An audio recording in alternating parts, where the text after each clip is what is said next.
Nakatitig sa huling resibo ng grocery at bigas, nagtatanong sa sarili, saan ba tayo lalandas? Dati-rati ang 1,000, may natitira pang bariya. Ngayon hawak mo pa lang, tila naglalaho na. Pangako noong halalan, pilit kong inaalala. Ngunit ang realidad sa bulsa, kay pait lasapin ngayon. Sabi nila umuunlad tayo, may mga bagong tulay at tren, may bagong Pilipinas daw na dapat nating abutin. Pero bakit sa gabi kapag ang pamilya'y nagtipon na, ang ulam sa hapagkainan tila paliit ng paliit pa? Bakit kailangan dumaan sa matitinding bagyo at baha bago marinig ang boses naming sumisigaw ng kalinga?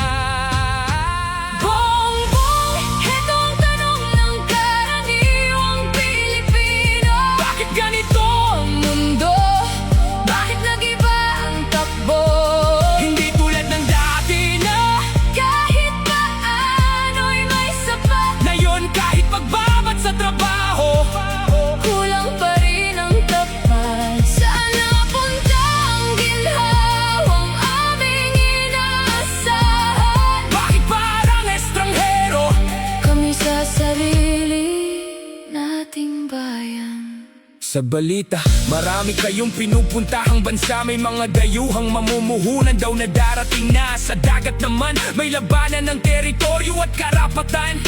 Ipinaglalaban ng isla, habang kami rito'y nagugutom naman. Ang politika sa itaas, nag-aaway, nagbabangayan. Ang dating magkakampi, ngayon ay nagkakasubukan. Hindi naman kami naghahanap ng yaman o ginto, ang hiling lang ng bayan ay mapayapang bansa at gusto. Hustisya sa mga biktima, abot kayang mga bilihin. Isang lider na ramdamang bawat luha at aming hinahin.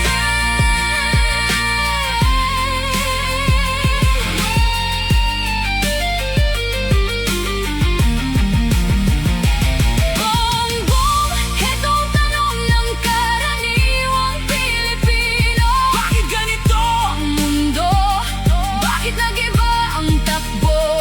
Hindi tulad ng dati na Kahit paano'y may sapat. ngayon kahit magbabad sa trabaho, Kulang pa rin ang tapat. Sana punta ang ginhawang aming inaasahan. bakit parang estranghero?